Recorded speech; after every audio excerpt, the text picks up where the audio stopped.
Subscribe करें और bell दबाएं ताकि कोई खबर रह न जाए।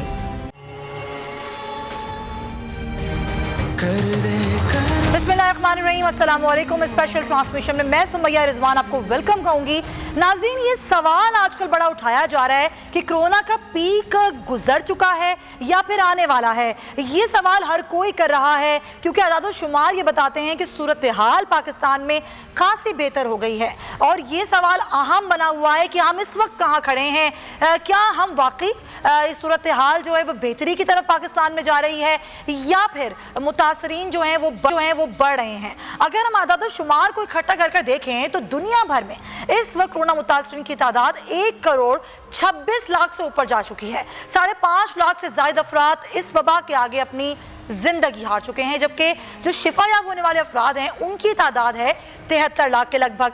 पिछले माह के मुकाबले में मौजूदा देखें तो हालात में खासी बेहतरी दिखाई देती है। ये चार्ट भी आप देख सकते हैं।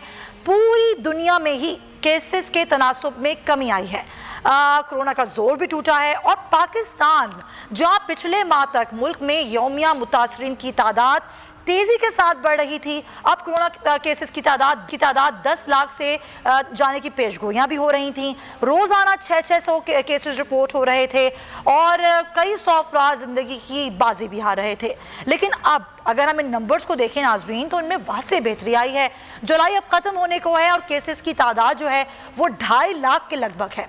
अमवात की तादाद में भी कमी हुई है। पिछले माह जहाँ पर 100 से 150 अफराद यौमिया लुक़्मा अजल बन रहे थे, अब ये तादाद 50 से 60 के दरमियान आ गई है। कुछ ही देर पहले असद उमर ने अपने ट्वीट में कोरोना केसेस में 28% कमी का दावा किया। पिछले 24 घंटों की अगर बात करें तो पाकिस्तान में 2,752 नए केसेस रिपोर्ट हुए हैं, जबकि 65 अफराद कोरोना के आगे अपनी ज़िंदगी हार गए। लेकिन सवाल यहाँ पर यही है कि क्या कोरोना में एक कमी हकीकी है? क्योंकि डॉक्टर्स कहते हैं, उनका इल्ज़ाम है कि चूँकि हुकूमत ने टेस्ट की तादाद कम कर दी है इसीलिए केस की तादाद भी कम हो गई है। अब आज हम यही टॉपिक उठाएंगे और इसी हवाले से बात करेंगे। लेकिन ज़रा आपको एक तकाबली जायज़ा दिखाएंगे एक रिपोर्ट में कि जनूबी एशियाई ममालिक में कोरोना की सूरत हाल कैसी है और पाकिस्तान में इसका कंपैरिजन कैसा है।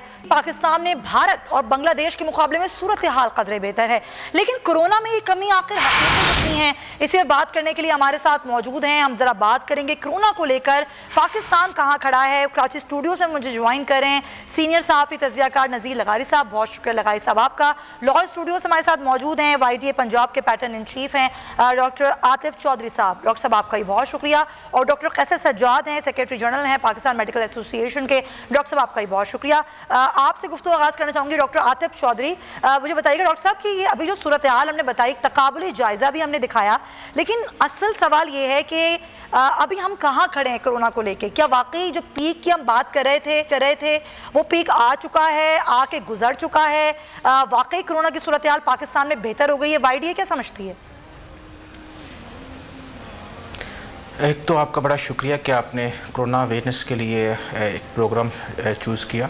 दूसरी चीज़ ये कि देखें, एक तो अल्लाह का बड़ा लाख शुक्र हम समझते हैं कि वाक़तन कोरोना के केसेस हॉस्पिटल्स में आना बहुत कम हुए हैं। मैं समझता हूँ 30-40% केसेस कम हुए हैं।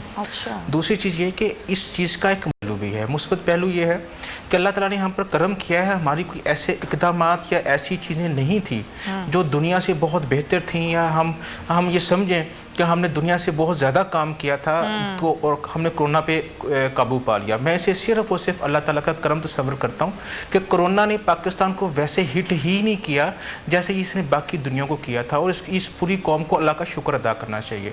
अब इसका दूसरा पहलू मैं बताता हूँ आपको।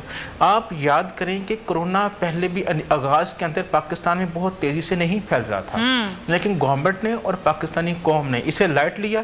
फिर ईद की शॉपिंग आई और उसके बाद ये एक पीक की तरफ गया और हमारे केसेस लाखों में चले गए और हमें 5,000 अमवात का सामना करना पड़ा। जबकि हम ये समझते हैं कि अभी भी जो रियल केस हैं और जो रियल अमवात हैं वो नहीं सामने आ सकी, क्योंकि बहुत सारे पाकिस्तानी अवाम के अंदर इस डर और खौफ। चले, आपका पॉइंट ही आया, क्योंकि मुझे बहुत तेजी के साथ आगे बढ़ना है। आपका पॉइंट ही आया, आपने दो पहलू सामने रखे। एक तो ये कि सूरत हाल इतनी ज्यादा बेहतर जो है खराब नहीं थी पाकिस्तान में। सेकेंडली आपने कहा कि लोगों ने एहतियात नहीं की, इसलिए सूरत हाल खराब हुई। डॉक्टर कैसर सज्जाद की जानिब में जाना चाहूंगी। डॉक्टर साहब, पहले भी आपसे बात हुई, आपने कहा टेस्ट कम कर दिए हैं, हमने टेस्ट करना कम कर दिए, बंद कर दिए, इसीलिए जो अभी हमारे पास तादाद है वो कम आना शुरू हुई है।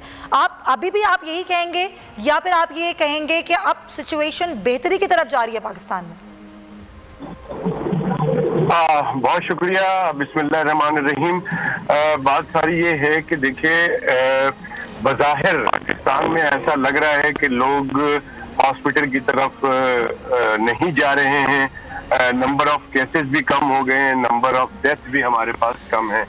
मैं उम्मीद यही करता हूं कि जो हुकूमत बता रही है, अल्लाह करे कि ऐसे ही हो, लेकिन मैं ये समझता हूं कि ये बात बिल्कुल दुरुस्त है कि नंबर ऑफ केसेस हमारे बहुत कम होते अगर हम प्रॉपर तरीके से इसको मैनेज करते।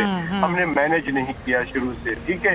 उसके बाद हमारे लोगों में कंफ्यूजन रहा, हमने अपने तय मीडिया पे इस तरह की बातें की गई ऐसे लोगों की तरफ से जिससे कि लोगों में ये लगा कि ये कोरोना कुछ नहीं है। हम सही से मैसेज करते तो शायद इसमें हम यकीन से कह सकते हैं कि इसमें नंबर ऑफ केसेस भी कम होते हैं और डेथ भी हमारी बहुत कम होती है। अब जो सूरत हाल क्यों है, जो एक इसका दूसरा पहलू भी है जो बहुत इंपॉर्टेंट है, जिसमें से आप बात बता रहे हैं कि हम टेस्ट कम कर रहे हैं, वो अभी भी कम कर रहे हैं। उसकी वजह क्या है कि मैं ENT सर्जन हूँ, मैं रोजाना 1-2 मरीज जो है कोरोना के उसमें से निकालता हूँ क्लिनिकली। तो पहले मैं लोगों से कहता था कि जी आपको कोरोना पॉजिटिव है लेकिन आप टेस्ट करा लें। अब आप मुझ समेत पाकिस्तान के बेशतर डॉक्टर जो है वो टेस्ट नहीं कराते हैं, क्लिनिकली उनको बता दिया जाता है कि जी आप जो है कोरोना पॉजिटिव लग रहे हैं, आप रेस्ट कर लें, ज्यादा बेहतर है, ताकि वो आदमी जो है वो कंफ्यूजन में ना रहे कि डॉक्टर साहब मेरा पॉजिटिव कैसे आ सकता है, मैं एक और लैब से कराता हूँ, फिर तीसरे लैब से कराते हैं। तो इन तमाम कंफ्यूजन को दूर करने के लिए क्लिनिकली तौर से डॉक्टर हजरात जो है वो टेस्ट नहीं करा रहे। यानी कि वो जो लैब की सिचुएशन है ना, इस पर मैं आऊंगी। जाहिर है ये बहुत हुआ है ये कि एक लैब का रिजल्ट कुछ और है, दूसरी लैब का रिजल्ट कुछ और है। Point taken. लगाई साहब की तरफ मैं बढ़ना चाहूंगी, फिर मैं दोबारा आती हूँ आपकी जानिब। बड़ी लंबी गुफ्तगू आपसे करनी है लगारी साहब, क्योंकि आपने खुद कोरोना को शिकस्त दी और आप इस मर्ज का शिकार हुए और माशाल्लाह आपने इसको रिकवर किया। आपने क्या समझा कोरोना को कि वाकई ये एक जो वबा है और ये आलमी वबा है, अब इससे हम वाकई सही तरीके से निमट रहे हैं, इसको हैंडल हम सही तरीके से करें? आपने खुद क्या समझा जब आप शिकार हुए? कि मैं कोरोना के बारे में जो शुरू के दिन थे उनमें बहुत ज़्यादा इमोशनल भी रहा और दहशतज़दा भी रहा, खौफज़दा भी रहा। तो मैं उन इक़दामात को अब भी जायज़ समझता हूँ जो सिंध हुकूमत ने शुरू में किए थे और बाद में वफाकी हुकूमत ने तो खैर नहीं किए लेकिन सूबों ने किए थे, लॉकडाउन किया था, ये बहुत ज़रूरी था और इससे ये हुआ कि केसेस हमारे यहाँ कम हुए।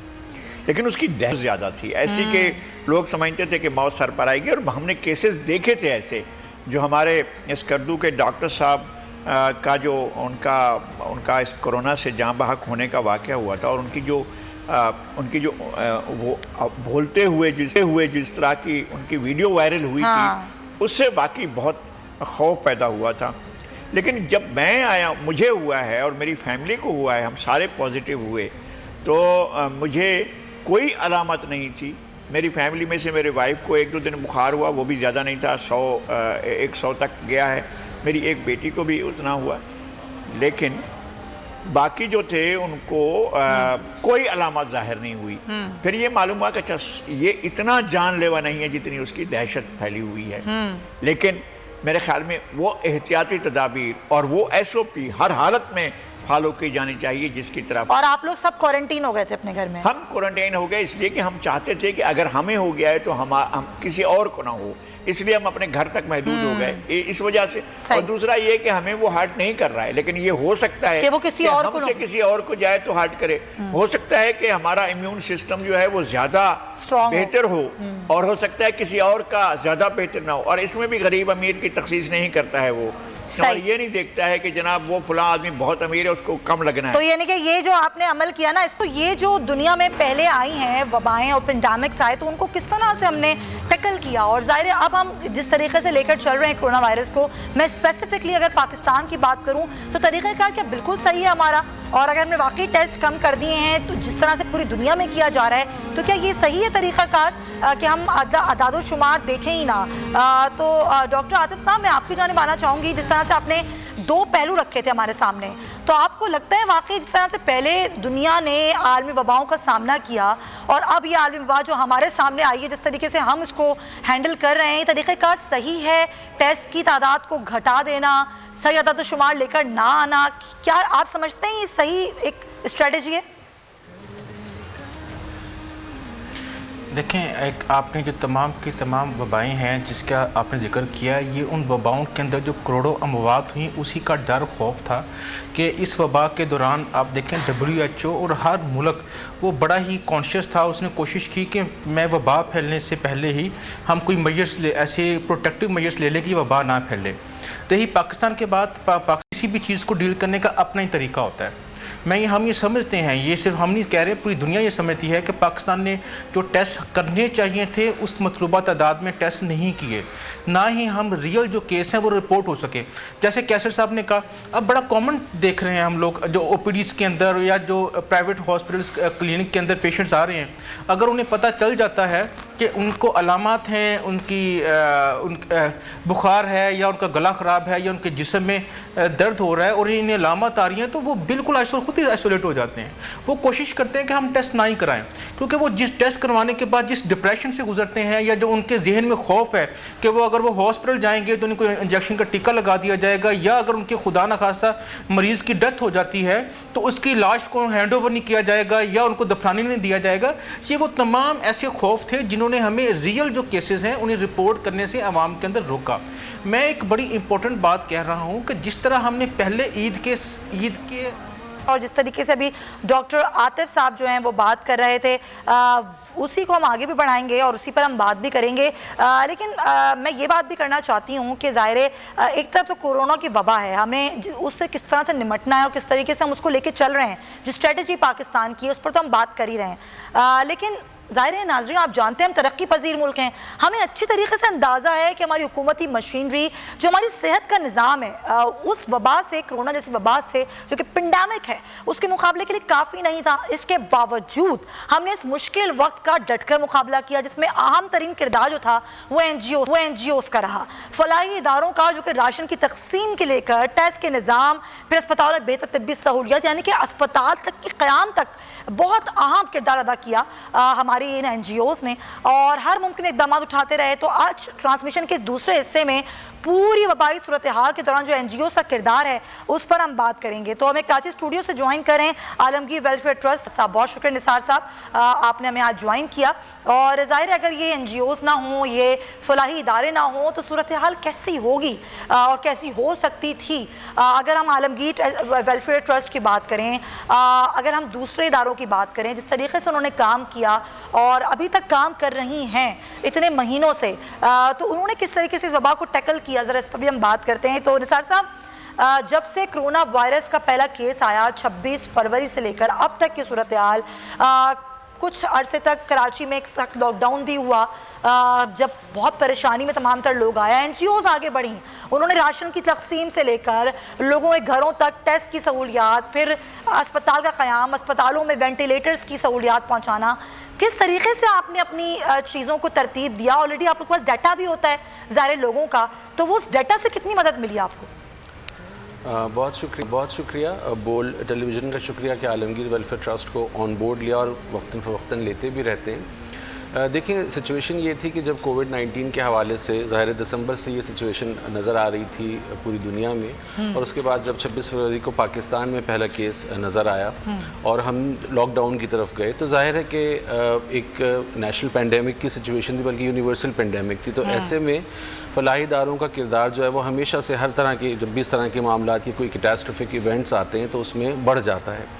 आलमगीर वेलफेयर ट्रस्ट इंटरनेशनल ने भी दीगर NGOs के साथ, एक तो अच्छी बात ये थी कि सिंध हुकूमत ने फौरी तौर पर इसमें मुख्तलिफ फलाही इदारों को ऑन बोर्ड लिया और उन्होंने शायद ये बात महसूस कर ली थी कि वबा की जो मैग्नीट्यूड है वो बहुत ह्यूज है। तो सईद गनी साहब ने भी और फिर वज़ीर आला साहब के साथ भी मुसलसल मीटिंग्स होती रही और उसमें ये तय पाया कि हम किस तरह से फलाही इदारे जो हैं वो इस पेंडेमिक से निपटने के लिए काम कर सकते हैं। तो आलमगीर वेलफेयर ट्रस्ट ने फौरी तौर पर तकरीबन 50 करोड़ का बजट सिर्फ इस मकसद के लिए मुख्तस कर दिया और इसमें हमने 3 तरह से काम किया। एक तो ये कि जो हमारा ऑलरेडी हेल्थ केयर सिस्टम था, हम रोज़ाना 500 अफराद की OPD भी करते हैं, उसमें ज़ाहिर है कि तकरीबन हमारा जो basic 66% of the budget goes to the health care activities. तो हमने तो उसको थोड़ा सा अपने हेल्थ केयर सिस्टम को जो है वो मज़ीद स्ट्रेंथनिंग किया, थोड़ा ऑगमेंट किया।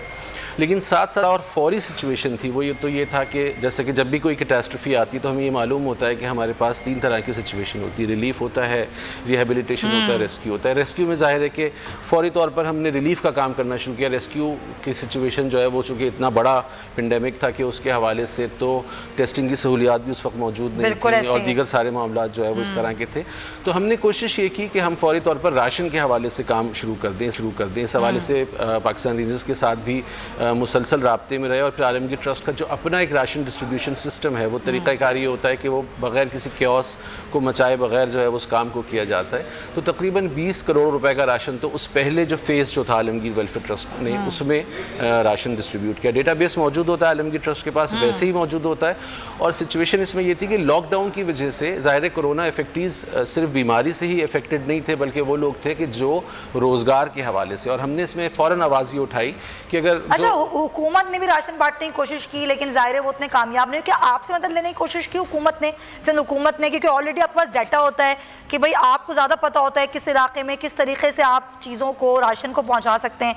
क्या ऐसी कोई मदद मांगी सिंध हुकूमत ने आप लोगों से? हुकूमत मुसलसल राब्ते में रही, ऐसा नहीं था कि हुकूमत ने राब्ता नहीं किया, मुसलसल राब्ते में रही। लेकिन जाहिर है कि एक इतना बड़ा ह्यूज सिलसिला था और आलमगीर वेलफेयर ट्रस्ट का एक तरीक़ाकार होता है कि वो कोशिश ये करता है कि जो हुकूमती इदारे हैं उनसे इमदाद की बजाय अपने रिसोर्स के साथ काम किया जाए। ज़ाहिर है जो हमारा डोनर बेस था वो भी ये चाहता था कि हम उस सिलसिले में, हर आदमी जो है वो चाहता था कि इस पर अपना हिस्सा डाले। तो आलमगीर ट्रस्ट ने इस हवाले से मुसलसल काम किया और जो दूसरा काम किया वही किया कि पका पकाया खाना जो था, चूँकि उसके हवाले से भी बड़ा काम किया। हम रोज़ाना तकरीबन 5000 अफराद को तो वैसे ही पैकेट्स बना के देते हैं और जो आलमगीर ट्रस्ट का अपना बजट है जिसमें इनडायरेक्ट फूड, गोश्त के ज़रिए से, राशन के ज़रिए से वो तकरीबन जाता है पर डे 10,000 साढ़े 10,000 लोगों पे। हमने उसको 4 टाइम्स 5 टाइम्स बढ़ा दिया।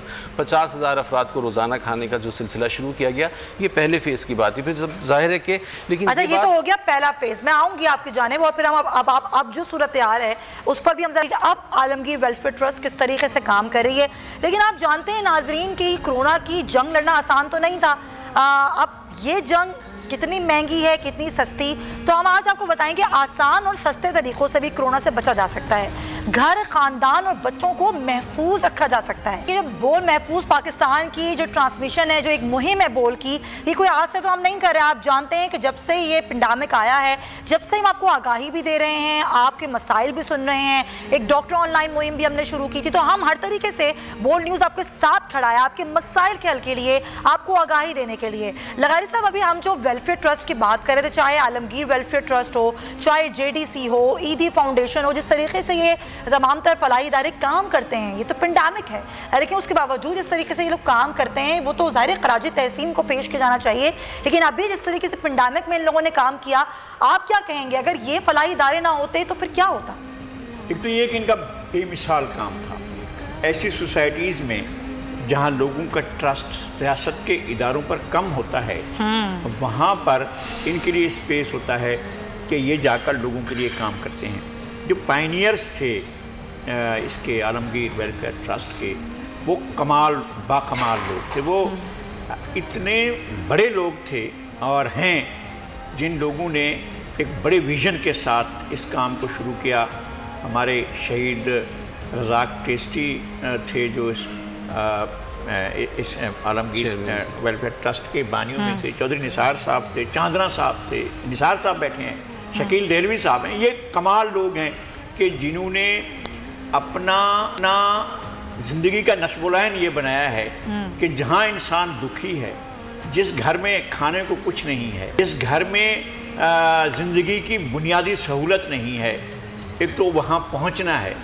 मैं हज़ारों लोगों को जानता हूँ कि जिनको ये रोज़ाना की बुनियाद पर उनकी मदद करते हैं, और बेशुमार लोग ऐसे हैं जिनके घरों तक राशन पहुंचता है। और उसके अलावा ये होता है कि शादियों में ये बहुत ज़्यादा सपोर्ट करते हैं, जहेज़ देते हैं और फैमिलीज़ को और उनको बड़े बहुत मुश्किल हालात में उन्हें निकालने में मदद करते हैं। इस वबा के दिनों में जो इनकी इस्तात कार थी, उन्होंने उसको इतना बढ़ाया, इन्हेंस किया कि इन्होंने अपने ऊपर और जिम्मेदारियां ले ली, पहले से भी ज़्यादा जिम्मेदारियां ले ली और कई गुना बढ़ा लिया, यानी 4 गुना 5 गुना अपनी सलाहियत कार को, अपने रिसोर्सेज को, अपने वसाइल को बढ़ाया। और इससे ये हुआ कि आपको इसका मुकाबला करने में आसानी हुई है। और ख़ास तौर पर लोगों को जो ख़तरा था कि लोग भूख से मरने लगेंगे, उसमें बचाने में इन्होंने और दीगर इदारों में बड़ी मदद, बड़ा अहम किरदार अदा किया। अच्छा निसार साहब, क्योंकि जो आम हालात होते हैं उसमें तो आप लोगों की अपनी स्ट्रैटेजी होती है, आप काम कर रहे होते हैं, लेकिन जब पेंडेमिक आया, जाहिर है ये हमारे आबाओ अजदाद के ज़माने में शायद ही कभी आया हो, हमने तो नहीं देखा। इस पेंडेमिक में क्या आप लोगों को प्रॉब्लम्स हुई, क्या मुश्किलात आप लोगों को दरपेश आई, ज़रा उस हवाले से बताइएगा। जी देखिए, बिल्कुल आप दुरुस्त फरमा रही हैं। अच्छा, एक तो ये कि आलमगीर वेलफेयर ट्रस्ट का अपना एक हंगामी इमदाद सेल है, एक कैटास्ट्रोफिक सेल मौजूद है जो इमरजेंसी रिलीफ के हवाले से काम करता है, तो लिहाजा तजुर्बात तो मौजूद थे आलमगीर ट्रस्ट के पास। लेकिन इस पेंडेमिक में सिचुएशन ये थी कि जब भी कभी कोई मुल्क पर ऐसी कोई सिचुएशन आई है, कोई ख़राब सूरत हाल आई है, तो होता ये था कि मुल्क का कोई एक हिस्सा मुतासर होता था, लेकिन बाकी हिस्से जो हैं वो उसकी मदद के लिए तैयार भी रहते थे, और जो मुखय्यर हजरात हैं उनकी तरफ से आपको डोनेशन और सपोर्ट मिलता रहता था। इस वक्त सिचुएशन ये थी कि पूरी दुनिया में ये वबा का जो सिलसिला था वो फैल गया था, इकनॉमिक सिचुएशन बहुत डिटीरियरेट हो गई थी, और जाहिर है कि जो आलमगीर वेलफेयर ट्रस्ट को और दीगर फलाही इदारों को जो फीड करने वाले लोग थे उनकी भी सिचुएशन ख़राब थी। मगर इसके बावजूद अल्हम्दुलिल्लाह इस पर अल्लाह ताला का शुक्र अदा करना चाहिए, खुसूसन कराची में भी लोगों ने और पूरी दुनिया से लोगों ने बहुत मदद की, और उन्होंने इस बात को समझा, और इस बात को चूँकि मुसलमानों का जो फेथ बेस्ड ऑर्गेनाइजेशंस पे जिनका बिलीफ होता है वो ये समझते हैं कि अल्लाह ताला की रज़ा के लिए आप जितना खर्च करेंगे जाहिर है कि सदक़ात की वजह से उनकी परेशानियों में कमी पैदा होगी। तो लिहाजा उस हवाले से मुश्किलात ज़रूर पैदा हुई। और दूसरी बात ये कि SOPs के हवाले से जाहिर है कि मुश्किलात थी कि आपने रिलीफ पहुंचाना भी है और उन SOPs का ख्याल करते हुए पहुंचाना है। लेकिन चूँकि आलमगीर वेलफेयर ट्रस्ट के पास अपना एक तजुर्बा मौजूद था राशन डिस्बर्समेंट का भी, खाने का भी, और लोगों का ताउन शामिल हाल रहा साथ में। और साथ में जो हुकूमती मशीनरीज थी उसमें सूबाई हुकूमतों की बात कर ली जाए या वफाकी हुकूमत की बात कर ली जाए, तो अल्हम्दुलिल्लाह आलमगीर ट्रस्ट के साथ उनका ताउन रहा, जिसकी वजह से हम इस काबिल रहे कि हमने उन ज़ाहिर है कि स्ट्रेटेजिक सपोर्ट तो आपको वही देंगे, आपके पास दीगर फंडिंग। ये बड़ी अच्छी आपने बात की है कि हुकूमत ने भी आपकी मदद की और कहीं ना कहीं ज़ाहिर है आप लोगों को कहीं मुश्किल में फंसे तो निकाला भी। और हमारे पाकिस्तानियों का हौसला, जिसे सलाम करना चाहिए, मुसलमानों का, पाकिस्तान कोई भी मुश्किल आए, कोई परेशानी आए तो ये कौम ना इकट्ठी हो जाती है, एक दूसरे की मदद कर। एक और भी एंगल है जिस पर बात करते हैं कि इस वबाई सूरत हाल के दौरान नाजरीन वज़ीर आज़म इमरान खान कई बार कौम से मुखातिब हुए। लॉकडाउन की उन्होंने हमेशा मुखालफत की, मगर कोरोना फ्लू है या फिर कुछ और, या फिर वबा कब शिद्दत इख्तियार करेगी, कब इसका ग्राफ नीचे गिरेगा, ऐसी बहुत सी बातों पर वज़ीर आज़म का वाज़ेह मौक़िफ़ सामने ना आ सका।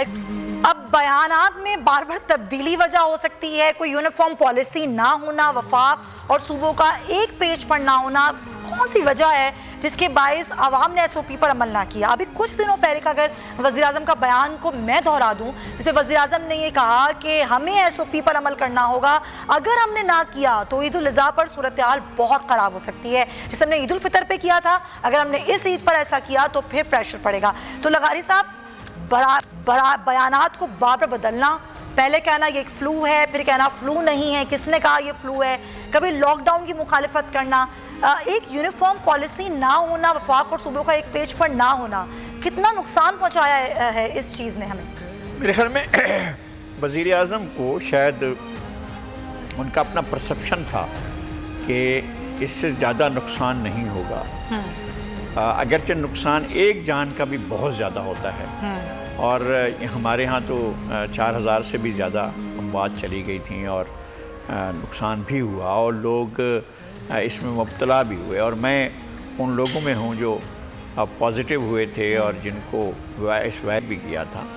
लेकिन एक बात जो इत्मीनान बख्श रही है वो लोगों की रिकवरी की पोजीशन बहुत अच्छी रही है पाकिस्तान में। जितने लोगों का भी इल्म होता रहा कि ये लोग वायरस का शिकार हुए, उनकी रिकवरी की तादाद भी अच्छी खासी रही है। बाद ममालिक ऐसे हैं कि जहाँ पर रिकवरी हुई नहीं सिरे से, यानी हॉलैंड में और स्वीडन 2 ऐसे ममालिक हैं जहाँ पर रिकवरी ज़ीरो है, यानी जो बंदे इसमें मुब्तला हो जाते हैं फिर वो ठीक ही नहीं हो रहे हैं, अभी तक वो मुकम्मल तौर पर नेगेटिव नहीं हो लगाई साहब, इसकी वजह कुछ डॉक्टर्स इंटेंसिटी भी कह रहे हैं। वो कह रहे हैं वो इंटेंसिटी जो कि दीगर ममालिक में थी पाकिस्तान में नहीं थी, फिर म्यूटेट होता रहा वायरस और स्टिल हो रहा है। नहीं, ऐसा है। बाज़ दफ़ा ऐसा भी हुआ है कि हमारे कई दोस्त, हमारे जो ब्यूरो कराची के ब्यूरो हेड हैं शाहजतुई, उनका पॉजिटिव आया, फिर उनका एक वक्त के बाद नेगेटिव आ गया, लेकिन उनके भाई और उनकी पूरी फैमिली का 3 बार पॉजिटिव आया। और हमारे एंकर पर्सन मुदस्सिर के साथ भी ऐसा ही हुआ था। हाँ, हमारे मुदस्सिर इकबाल हमारे एंकर हैं, हाँ। उनके साथ भी, और वो भी कई बार जो है वो पॉजिटिव आते रहे और बिलाखिर डॉक्टर साहब ने उनको मशवरा दिया कि नहीं, आपका अगर अंदर है तो डिज़ॉल्व हो चुका है या ख़त्म हो चुका है और अब उसकी अलामतें मौजूद हैं, उससे कुछ नहीं होगा, आप बाहर आ सकते। तो अब वो हमारे साथ प्रोग्राम भी कर रहे हैं और मौजूद भी हैं, अल्लाह उन्हें सलामत रखे। लेकिन इसके अलावा ये है कि बहुत से लोग अगर उसका शिकार भी हैं और उन्हें अलामात नहीं ज़ाहिर हो रही हैं, उन्हें बुखार नहीं, मुझे भी पूरे के पूरे 14 दिनों में जब मैं इसमें मुब्तला हुआ तो मुझे कोई अलामत नहीं थी, ना बुखार था, ना कफ हुई, ना मुझे सांस लेने में तकलीफ़ हुई, ना ही मुझे जो है वो कोई और, ना बदन में दर्द हुआ, कोई चीज़ भी नहीं हुई है। मैं ऐसे आइसोलेशन में चला गया। मेरे फैमिली में भी सारे लोग जो थे वो पॉजिटिव आए थे और उनमें से बहुत कम लोगों में ये अलामात मौजूद थी। बहरहाल हम सारे नेगेटिव हो चुके हैं। तो मैं ये समझता हूँ कि एक तो ये कि चेक करने की जो रफ्तार है वो तो बहुत ही कम है, लेकिन नहीं किया जा सका। लेकिन मेरा अपना ये ख्याल है कि आप चेक करें तो हर दूसरा आदमी जो है वो इसमें मुब्तला हो सकता है, लेकिन ज़रूरी नहीं है कि उसकी जान को ख़तरा। हम दहशतज़दा बहुत ज़्यादा थे, यही बात शायद इमरान खान साहब की थी, उन्होंने दहशतज़दा नहीं हुए आखिर वक्त तक भी, और वो अपना मौक़िफ़ तो बदलते रहे, लेकिन उनको ये अंदाज़ा था कि इससे नुकसान कम होगा। लेकिन साथ में ये बात कि अगर हजूम अचानक बढ़ता है और अचानक बहुत बड़ा हजूम लग जाता है, जिस तरह ईद के मौके पर हुआ था कि 24 घंटे के लिए जो है पूरी मार्केट्स खुल गई और शॉपिंग मॉल्स खुल गए और सारा कुछ हो गया, और अभी जिस तरह से इस बात का खदशा मौजूद है कि अब जो जानवर मवेशी मंडियां हैं, वहाँ से मंडियां लगेंगी और उन मंडियों में जो हजूम होगा, जो रश होगा, इससे इसके फैलाव का खदशा भी होगा, खतरा भी होगा और वो नुकसानदेह भी हो सकता है। तो हमें बहरहाल इस ईद के मौके पर बहुत एहतियात के साथ रहना है। हमें सबको अपनी अपनी ज़िंदगियों को बचाना है, और अगर हम सेहतमंद हो चुके हैं तो ये डॉक्टर शमसी साहब तो कहते हैं कि हम सलामत हैं और हमें अब नहीं हो सकता है, लेकिन हो भी सकता है कि कोई एक आध केस ऐसा भी हो कि जो लोग पहले ठीक हो चुके तो हैं। हमें जो है ना वो देखना है, वो देखना होगा कि ज़ाहिर हमने खुद कितना अपना किरदार अदा करना है। निसार साहब, आपने इस चीज़ को किस तरीके से लिया जब लॉकडाउन की हम बात करते हैं कि भाई लॉकडाउन होना चाहिए या फिर नहीं होना चाहिए, इस चीज़ को आपने किस तरह से देखा? आप किस तरफ थे, लॉकडाउन हो या ना हो? इसमें जाहिर है कि पूरे पाकिस्तान के जो लोग थे, जो परेशान थे, उनका एक ही मौक़िफ़ था और वो शायद कहीं ना कहीं वज़ीर-ए-आज़म पाकिस्तान के मौक़िफ़ से मिलता जुलता था। उसमें ज़ाहिर है कि मुश्किलात थी। हम चूँकि एक वेलफेयर इदारा चला रहे हैं और हम उन लोगों की नब्ज़ पर बहुत करीब से हाथ रख कर ये महसूस करते हैं कि लोग सख्त परेशान थे। हाँ। अच्छा, हम जैसे इदारों के लिए आसानी ये थी कि हमें जहाँ मुश्किलात थी, जैसे अभी पिछले सवाल में मैंने अर्ज़ किया कि SOPs के हवाले से, डिसबर्समेंट के हवाले से मुश्किलात थी, वही एक आसानी हमें ये थी कि हमें कोई ख़ास काम इसलिए नहीं करना पड़ा कि हम ऑलरेडी ये काम कर रहे थे, यानी हमने सिर्फ उस चीज़ को मैनीफोल्ड कर दिया, आगे बढ़ा दिया। लेकिन हम मिसाल के तौर पे अगर राशन का काम कर रहे थे, खाने का काम कर रहे थे, फिर जब रमज़ान आए तो रमज़ान में हम जो काम करते रहे वो वैसे ही करते रहे, रिलीफ पहुँचाने का। अभी आगे जो बकरीद का ज़माना आ रहा है, जैसे भी लगारी साहब ने फरमाया कि वाक़ईतन मुश्किल होगा तो आलमगीर ट्रस्ट फिर वहाँ खड़ा हुआ है अपनी इज्तिमाई कुर्बानी के ज़रिए से। ज़ाहिर है हम एक मुनज़्ज़म इदारा है। अच्छा, वो इज्तिमाई जो करेंगे, अब ज़ाहिर हालात डिफरेंट हैं, तो उसके लिए SOP क्या मुरत्तब की है आलमगीर वेलफेयर ट्रस्ट? उसमें यही है कि ज़ाहिर है कि जैसे मैंने अभी यही कर रहा था कि हम एक मुनज़्ज़म इदारा हैं, उसके हवाले से हमने सिचुएशन को सारी को अच्छी तरीके से मॉनिटर करने के बाद तो इस तो इस चीज़ को, अपनी कैपेसिटी को बढ़ाया। अच्छा। लेकिन कैपेसिटी बढ़ाने की वजह से जाहिर है कि आप हजूम को भी बढ़ाते हैं। तो हमने क्या किया कि हमने अपनी इस कुर्बानी को मुहित कर दिया। कराची से जितना हम करते थे उतना तो हमने किया, लेकिन हमने इस कुर्बानी को मुख्तलिफ पाकिस्तान के शहरों तक फैला दिया। बदीन, चित्राल, गिलगित बल्तिस्तान, कोयटा, यहाँ तक। और हर आदमी से कहा कि आप मिसाल के तौर पे 50 कुर्बानी यानी गाय कर लें, आप 50 कर लें। तो ये बेतहाशा कुर्बानी बढ़ गई, लोगों तक रिलीफ जो है वो एक्सटेंड हो गया। और वो जो एक सिलसिला है कि बहुत ज़्यादा रश और हुजूम किसी एक इतना डिस्पर्स कर दिया काम को कि उससे एक आसानी पैदा हो गई। अच्छा, लॉकडाउन के हवाले से जाहिर है, जैसे लगारी साहब ने फरमाया कि सिचुएशन यही है, सिचुएशन यही थी कि जाहिर है कि आप जब टेस्ट करेंगे शायद तो हर दूसरा या तीसरा आदमी कोविड पॉजिटिव आएगा। ऐसा नहीं है कि अमवात नहीं हुई, लगारी साहब भी इसके गवाह हैं। फैज़ी साहब, दोस्त मोहम्मद फैज़ी साहब हमारे 6 दोस्तों में से थे, वो इसी वबा से मुतासिर होकर गए। और मुख्तलिफ लोग हैं जिनको हम जानते हैं। लेकिन ये बात भी हकीकत थी कि लोगों को भूख से बचाने के लिए आपने स्मार्ट मेजर्स करने होंगे, और वो हमने किए और हुकूमतों ने भी किए। ज़ाहिर है अपने अपने हिसाब से जो किया जा सकता था वो किया। कैपेसिटी बिल्डिंग की गई, यानी मिसाल के तौर पे आलमगीर ट्रस्ट ने दूसरे फेस में ऑक्सीजन सिलेंडर्स और पल्स ऑक्सीमीटर का एक अच्छा, जाहिर है कि फिर एक वो जो एक कसाद बाजारी का आलम होता है हमारे मुल्क में कि जनाब अगर ऑक्सीजन सिलेंडर की ज़रूरत है तो जाहिर है। अच्छा, सॉरी मैं आपको इंटरप्ट कर रही हूँ, यही सवाल मैं आपसे करना चाह रही थी कि आपको उस पर क्या परेशानी हुई? लोगों को तो मिले ही नहीं ऑक्सीमीटर, ऑक्सीजन सिलेंडर मिले तो ब्लैक में, ज़्यादा कीमतों में। तो क्या आपके साथ भी यही हुआ? बहुत परेशानी हुई। जाहिर है कि आलमगीर वेलफेयर ट्रस्ट की अपनी इन्वेंट्री में 6000 सिलेंडर्स हर वक्त मौजूद रहते हैं। अच्छा, वो जाहिर है जैसे ही एक फेसबुक और सोशल मीडिया के ज़रिए से लोगों तक पहुंचा कि जी ऑक्सीजन सिलेंडर की ज़रूरत है, जिसको ज़रूरत नहीं भी थी। जाहिर है प्रिवेंटिव मेजर के तौर पे अगर घर में एक बूढ़ा आदमी है, उसने चाहा कि मैं ऑक्सीजन सिलेंडर रख लूँ, तो हमारे जो ऑक्सीजन सिलेंडर्स ऑलरेडी सर्कुलेशन में थे वो तो सारे के सारे ख़त्म हो गए। हमने फौरी तौर पर ये किया कि 1000, 1200, 1500 सिलेंडर्स जो है वो मज़ीद जो है प्रोक्योर कर लिए जाए। लेकिन हमें बेतहाशा मुश्किलात हुई। हमने आखिर में फिर ये किया कि अगर लाहौर से हमें 10 सिलेंडर मिल रहे हैं तो हमने 10 सिलेंडर लाहौर से मंगा लिए। पिंडी से हमें फ्लो मीटर्स मिल रहे हैं तो यानी कोशिश की कि पूरे पाकिस्तान में। फिर हुकूमती जो सतह पर भी हमसे रब्ता किया गया, डॉक्टर बारी साहब के हम शुक्रगुजार हैं कि वो तशरीफ़ लाए। उन्होंने कहा कि वो आलमगीर वेलफेयर ट्रस्ट पर एतमाद करते हुए उसके ऑक्सीजन सिलेंडर्स का और जो पल्स हमारा एक पूरा सिलसिला मौजूद है हंगामी तिब्बी आलात का, उसके हवाले से उन्होंने हमसे ये कहा कि हम चाहते हैं कि आपके साथ मिलकर एक काम करें। उस पर ज़ाहिर को जारी है, लेकिन बहरहाल अब वो सिचुएशन थोड़ी सी काबू में आ गई है। पल्स ऑक्सीमीटर के हवाले से तो काबू में आ गई। जाते मैं आपसे एक सवाल बस और करना चाहूँगी, दबाव कहाँ महसूस किया उसने, कराची में या लाहौर में, पंजाब में? देखिए, दबाव से आपकी मुराद है प्रेशर कहाँ था वायरस का ज़्यादा? देखिए, मैं ये समझता हूँ कि ज़ाहिर है कि इसको मेजर करना इसलिए थोड़ा सा मुश्किल था कि टेस्टिंग कैपेसिटी उस तरह से मौजूद नहीं थी। अब टेस्टिंग कैपेसिटी हम भी बिल्ड कर रहे हैं, हमारे यहाँ भी PCR अब स्टार्ट होने वाला है, एंटीबॉडीज़ हमने कर लिए हैं।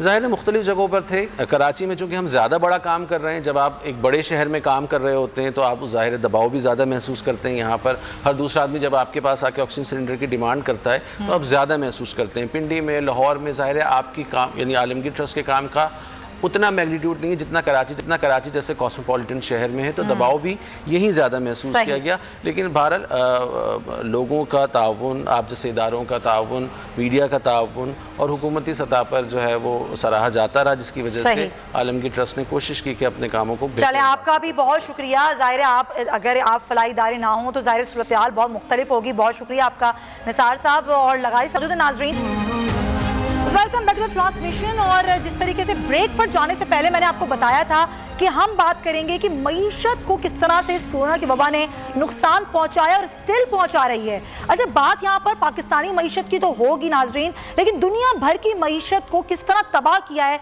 इस पेंडेमिक ने, उस पर भी हम बात करेंगे। लेकिन ज़ाहिर है हम तो तरक्की पजीर मुल्क हैं, वैसे ही हमारी सूरत हाल मुआशी को इतनी ज़्यादा अच्छी नहीं थी। तो अब सूरत हाल किस तरीके पर हमारी जा रही है, बजट आने के बाद सिचुएशन कहाँ खड़ी है, एक गरीब आदमी गरीब से गरीब तर होता जा रहा है, नौकरियाँ कई लोगों की जो है वो ख़त्म हो चुकी हैं। तो इस पूरी सिचुएशन पर हम बात करेंगे, लेकिन ज़रा आपको दिखा देती हूँ कि सिचुएशन क्या है। कोरोना वायरस जो है वो तकरीबन 2,40,000 हैं, रिकवर्ड केसेस हैं 153, 134। अच्छा, यहाँ पर आप देख सकते हैं कि जो रेशो हम दिखा रहे हैं वो 97% है, यानी कि सेहतयाब अफराद का, 3% डेथ हैं, ये आप देख सकते हैं। फिर इसी तरीके से हम आपको दिखा रहे हैं केसेस बढ़े किस तरह। जून में हमने देखा इजाफा हुआ, जुलाई में चीज़ और सूरत हाल थोड़ी बेहतर हुई। इस तरीके से जो केसेस आ रहे हैं, daily new cases in Pakistan, जून 6 से 23-27 तक तो ये सूरत हाल बढ़ी, फिर कम हो गई। एक्टिव केसेस ये भी दिखाइएगा। आप देखिए कि एक्टिव केसेस जो थे, अच्छा डेली डेथ की बात हम करें तो जून में ये सूरत हाल जो थी वो बढ़ी है और जुलाई में थोड़ी कम हुई है। फिर इसी तरीके से ये चार्ट आपको बता रहा है कि जून में फिर ये रेशो बढ़ा है और जुलाई में ये कम हो गया है। जुलाई 4 से ये सूरत हाल नए केसेस आने की कम हुई है और अभी 2,40,000 जो हैं वो केसेस हैं पाकिस्तान में और ज़ाहिर सूरत हाल बतदरीज बेहतर हो रही है। और पहले से हमने बात की कि एक्चुअली फैक्ट्स कितने हैं इस पर, लेकिन मुआशी सूरत हाल जो अगर हम बात कर रहे हैं और इस सेगमेंट में हम बात करेंगे भी कि जो धड़न तख्ता हुआ है मईशत का इस वबा से, जो बजट आया उस पर भी यही कहा गया कि कोरोना की वजह से जो बजट है वो ज़ाहिर खसारे का बजट है। वैसे तो खसारे का ही बजट होता है लेकिन ज़्यादा खसारा जो है उस बजट में था। अब मईशत पर ये सूरत हाल किस तरीके से असरअंदाज हो रही है और आगे होती रहेगी और पाकिस्तान इससे निकलने के लिए इक़दाम क्या करेगा। रिपोर्ट आपने देखी, यानी कि रिपोर्ट ये बता रही है कि इस कोरोना वबा की सूरत हाल के पेश नज़र 25 खरब के नुकसान का खदशा जाहिर किया जा रहा है। लाखों अफराद के बेरोज़गार होने का खदशा है, बल्कि वो बेरोज़गार हो चुके हैं और आगे जाके ये तादाद बढ़ सकती है। तो अब हम खड़े कहाँ हैं और मईशत को संभालने के लिए हम कर क्या सकते हैं, तो इस पर हम ज़रा बात करेंगे इस सेगमेंट में। हमें ज्वाइन कर चुके हैं हमारे मुआशियात हैं सिराज कासिम तेली साहब, बहुत शुक्रिया आपका, और senior anchor person Jameel Farooqui भी इस सेगमेंट में हमारे साथ मौजूद हैं। आप दोनों हज़रात का बहुत शुक्रिया। सिराज साहब, मैं आपसे गुफ्तगू का आगाज़ करना चाहूँगी। जब बजट आया था, जब भी हमने बात की थी, बजट जिस तरीके आया और उसका हुकूमत ने यही कहा कोरोना की वजह से ज़ाहिर इस तरह का बजट पेश किया जा रहा है, लेकिन अब इस वबा से निकलते निकलते हमारी मईशत कहाँ खड़ी होगी और उसको ठीक करने के लिए हमें किस तरह के और कैसे इक़दाम करने होंगे। बिस्मिल्लाहिर्रहमानिर्रहीम। सबसे पहली बात तो यह है कि जो बजट आया था, अगर आपने नोटिस किया हो कि सारे पाकिस्तान की चैम्बर्स और एसोसिएशनें तो ये बजट को रिजेक्ट कर चुकी हैं। इसकी वजह यह थी कि बजट में कोई किस्म का रिलीफ नहीं था। ये पिक एंड चूज रिलीफ था। पिक एंड चूज से मुराद ये कि कंस्ट्रक्शन इंडस्ट्री को रिलीफ दे दिया या टूरिज्म को दे दिया। उसूलन हम कराची चैम्बर से कहते रहे कि इनको अक्रॉस द बोर्ड बिजली के rate, across the board taxes, across the board interest rate, across the board utilities के बाकी रेट, ये सब इतना थोड़ा बहुत कम कर देते ताकि हर कोई सरवाइव करता। इस वक्त टोटल बिजनेसेस, चाहे इंडस्ट्री हो बड़ी, चाहे एसएमईज हो, चाहे कोई छोटा दुकानदार हो, कोई भी हो, सब इस वक्त तकलीफ में है। और ये तकलीफ में अब 4 महीने हो गए और खास तौर पे सिंध के यहाँ की हुकूमत ने आप ऑर्डिनेंस निकाला हुआ है कि आप लोगों को नहीं निकाल सकते, तनख्वाह देनी लाजमी है वगैरह वगैरह। अब इससे ये हो रहा है कि बहुत से इदारे बैंकरप्ट हो चुके हैं और हो जाएंगे अगर नहीं हुए तो, और बहुत से आज भी लॉकडाउन में बहुत सी चीजें बंद है। फॉर एग्जाम्पल रेस्टोरेंट्स बंद है, शादी हॉल बंद है, ये इस तरह के बहुत सारे बंद है, सैलून वगैरह। अब धंधा हो नहीं रहा, कारोबार 50% कम हुआ है, रिलीफ गवर्नमेंट ने कोई दिया नहीं है और जाहिर है कोरोना से भी बचना है, लोग कर रहे हैं अपनी कोशिश। तो ये मेरा ख्याल से आगे जाके इकोनॉमी और खराब होगी, ये बेहतर नहीं हो सकती। और ये इकोनॉमी किस तरह जा रही है, मैं समझता हूँ कि अगले 2-4 महीने में बहुत सारी इंडस्ट्रीज, एसएमईज, शॉप लेवल के लोग बैंकरप्ट हो जाएंगे, बंद हो जाएंगे, खुलेंगे ही नहीं कभी भी। तो ये बड़ा डेंजरस हो गया है, एक बात। दूसरा, ऑन टॉप ऑफ दैट बिजली और गैस। अब बिजली की शॉर्टेज, बिजली की लोड शेडिंग, अब उसको छोड़ के अब ये गैस की लोड शेडिंग 3 दिन कर दी है इन्होंने। अब ये मेरी समझ से बाहर है कि या तो मुझे ऐसा लगता है अभी कभी कि जो भी करता धरता लोग हैं ये चाहते हैं कि सारी इंडस्ट्री या बिजनेसेस बंद हो जाए एक दफा और जो होना है एक दफा हो जाए। मैंने तो अभी भी कल अखबार में भी दिया है और आज भी कहना चाहता हूँ कि मेरे ख्याल से गवर्नमेंट को फैसला कर लेना चाहिए। अगर ये चाहते हैं कि बिजनेसेस बंद हो जाए तो बिस्मिल्लाह कर दे, बोल दे, अनाउंस कर दे तो बंद कर दे।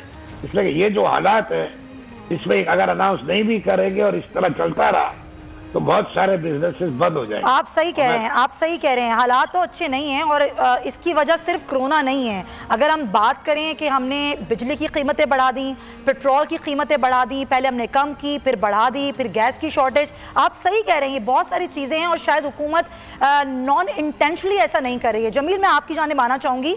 हमने देखा कि अभी कोरोना की वजह से जो हुकूमत बजट लेकर आई उसमें हुकूमत ने कहा कि जी कोरोना की सूरत हाल की वजह से हम क्या करें, चीज़ें ख़राब हो रही हैं। अभी हमने देखा कि कई लाख रोजगार हो गए, कारोबार बंद हो गया। जो बात सिराज साहब ने कही है, आप उस बात से कितने मुत्तफिक हैं? सूरत हाल ख़राब हो रही है या की जा रही है? सुमैया, बहुत शुक्रिया। सबसे पहले तो मैं, क्योंकि ट्रांसमिशन का हिस्सा हूं काफ़ी देर से, तो मैं सुन रहा था सारी चीज़ें। आपने एक रिपोर्ट दिखाई सारी पब्लिक को। इस रिपोर्ट के अंदर हमने जो जीडीपी बताया 2019 एंड 2020 का, बल्कि 2020-2021 का, वो 0.04 बताया गया रिपोर्ट में, जो कि गलत है। It is -0.04। राइट। हिस्ट्री में, जी, हिस्ट्री में -0.04 हिस्ट्री में सबसे कम तरीन सतह पर जीडीपी है हमारा। और इसका सबसे बड़ा जो रिस्पॉन्सिबल फैक्टर है वो सिर्फ कोविड-19 नहीं है, वो हमारी नोज डाइविंग इकोनॉमी है जो 2019 से हम विटनेस कर रहे हैं। 2019 में ये 1.9 था और 1.9 से ये नोज डाइव करते हुए -0.04 तक आया है।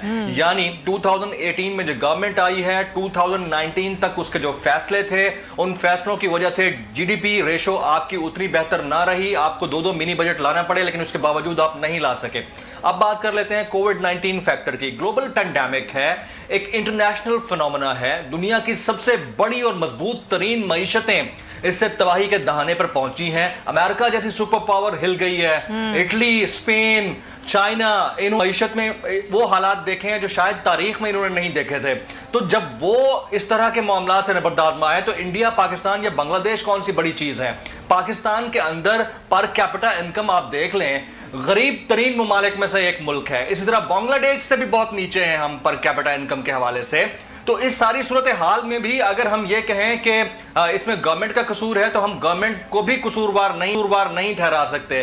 जिस तरह सिराज कासिम तेली साहब बात कर रहे थे कि हुकूमत को बर वक्त इक़दाम करने चाहिए थे और बिजनेसेस खोलने चाहिए, मेरे ख्याल में पाकिस्तान के अंदर जितना बेहतरीन इनिशिएटिव लेकर लॉकडाउन को सॉफ्ट करके बिजनेसमैन को फायदा पहुंचाने की कोशिश की गई है, इररिस्पेक्टिव ऑफ द फैक्ट के कोविड-19 पाकिस्तान के लोगों को ज्यादा बुरी तरह हिट कर सकता है और आम आदमी को ज्यादा बुरी तरह हिट कर सकता है। फिर भी जितनी सॉफ्टनेस का मुजाहरा किया गया, अगर ये लोग अमेरिका में होते, अगर यही लोग इटली में होते, अगर यही लोग इंडिया में होते, मैं बिजनेस पीपल की बात कर रहा होता हूं, तो ये 6 महीने के लॉकडाउन के बाद दुकानें तक नहीं खोल पाते। आपको तो शुक्रगुजार होना चाहिए। अब आप मजीद चाहते हैं कि इसमें मजीद सॉफ्टनेस हो, सॉफ्ट लॉकडाउन पॉलिसी पहले चल रही है, जिससे मैं खुद मुत्तफिक नहीं हूं। अगर हम यही लॉकडाउन पहले 2-3 महीने में ठीक तरह से कर लेते, तो शायद आज हमें ये नौबत ही ना आती। हम सोशल डिस्टेंसिंग में बेहतरी लाते हुए चीजों को और बेहतर कर सकते थे। एक और चीज, आपने फैक्टर की बात की और नंबर्स की बात की, तो नंबर्स की जो गेम है वो नंबर ऑफ टेस्टिंग पे डिपेंडेंट हो। यानी अगर जितनी हम नंबर ऑफ टेस्ट करेंगे, उतने टेस्ट पॉजिटिव या नेगेटिव आएंगे, उतने लोग आप इंडिकेट करेंगे कि ये लोग पॉजिटिव हैं या नहीं है। अब इंपीरियल कॉलेज की रिपोर्ट जो आपको अपनी जगह पर फैक्ट्स एंड फिगर्स दे रही है, वो तो अपनी जगह पर है, लेकिन हैविंग सेड दिस ऑल, आपकी अपनी कैपेसिटी जो थी टेस्टिंग की, वो क्या थी? और टेस्टिंग कैपेसिटी के अंदर जो फेलियर है सबसे बड़ा, वो फेलियर ये है कि आपके टेस्ट करने की क्वालिटी ठीक नहीं है। यानी एक टेस्ट आप जो NIH से करवाते हैं वो पॉजिटिव आता है, वही टेस्ट आप किसी प्राइवेट लैब से करवाते हैं। अच्छा, ये चीज तो हम डिस्कस कर चुके हैं, लेकिन आप बहुत सारी चीजों को गड़बड़ करके रख दिया। एक चीज पर एक पॉइंट ऐड करना चाहूंगी, आप फिर इसको आगे बढ़ाएं। आपने कहा कि सॉफ्ट लॉकडाउन, यहां पर हम लॉकडाउन की तो बात कर ही नहीं रहे जमीन, हम बात कर रहे हैं कि मौके पैदा करना, रोजगार के मौके पैदा करना। यहां पर मैं बहुत सारे ऐसे लोगों को जानती हूं जो कि कारोबार कर रहे हैं, वो सख्त परेशान हैं क्योंकि कारोबार करना उनके लिए इन हालात में इंतहाई मुश्किल हो चुका है। मैं कोरोना की बात नहीं कर रही, जो हुकूमत ने अपनी जो स्ट्रेटजी बनाई है कारोबार के हवाले से, लोगों के लिए मुश्किल हो गया है। टैक्सेस बढ़ा दिए गए हैं, कभी पेट्रोल प्राइस कुछ होती है, फिर कुछ और हो जाती है, इससे लोग बड़े परेशान हैं। जरा ये इस चीज पर नजर आप बात करें। सुमैया, देखें, जितना वक्त गुजरता जा रहा है, उस वक्त गुजरने के साथ साथ आपके तरीका कारोबार भी बदलते जा रहे हैं। 1998 में एक कंपनी होती थी जो कि आपकी ब्लैक फिल्म बनाती थी जिसको कोडैक का नाम देते थे या फ्यूजी फिल्म का नाम देते थे। जब वक्त गुजरा तो एक वक्त वो स्मार्टफोन में तब्दील हो गई और आप अपने फोन के अंदर वो पिक्चर्स लेना शुरू हो गए, आपको उस फिल्म की जरूरत नहीं पड़ती थी। तो हर चीज हर 6-8 महीने के बाद, 6-8 साल के बाद डिफरेंट मोड ऑफ ऑपरेंडा में चली जाती है और उसमें जाते हुए आपको चीजों को देखना पड़ता है। तो डिसीजंस आपकी गवर्नमेंट को लेने होते हैं। ये डिसीजंस हम 2019 के अंदर भी देख चुके हैं कि लेने में वीक थी गवर्नमेंट। अगर चीजें सारी डिजिटलाइज कर ही रहे हैं, आप स्मार्ट लॉकडाउन के नाम इस्तेमाल करते हैं ना, आप डिजिटल पाकिस्तान के नाम इस्तेमाल करते हैं, आप नया पाकिस्तान के नाम इस्तेमाल करते हैं, तो आप बिजनेसेस को भी डिजिटलाइज करने की कोशिश करते हैं, जो कि नहीं हुए हैं। यानी अब अगर एक आम आदमी कोशिश करके अपनी एक एप्लीकेशन बनाकर बार्बर शॉप को ऑनलाइन करने की कोशिश करता है तो बिजनेस तो कर रहा है, क्योंकि लोगों ने बाल तो कटवाने हैं, घरों पर जाकर करवाएगा। तो ये हुकूमत को सोचना चाहिए था कि आपने इनिशिएटिव किस तरह लेने हैं। लोगों के बिजनेसेस वैसे ठप होने हैं, कोविड-19 एक ग्लोबल पेंडेमिक है, कोई आपको मार्केट में जाकर शॉप खोलने से कोई नहीं आएगा, सोशल डिस्टेंसिंग का मामला अभी भी वही है। लेकिन पूरी दुनिया में जिस तरह न्यू नॉर्मल के तहत चीजें बिल्कुल ऐसा ही है, ऐसा ही है कि मैं वही पॉइंट बार-बार उठा रही हूं कि हमने आसानियां कितनी पैदा की। सिराज साहब, जो हम बात पहले कर रहे थे कि कारोबार के लिए आसानियां पैदा करनी चाहिए थी, एक पेंडेमिक आया, उसको अभी आए हुए भी 4-5 महीने हो गए, हमने स्ट्रेटेजी क्या बनाई? क्या आपको नजर आई हुकूमत की कोई स्ट्रेटेजी? आप हुकूमती नुमाइंदों के साथ बैठते हैं, मीटिंग करते हैं, तो क्या स्ट्रेटेजी नजर आती है आपको उनकी? मैं एक बात क्लियर कर दूं यार, ये जमील साहब जो भी बातें कर रहे हैं ये कोविड से लिंक करके बातें कर रहे हैं।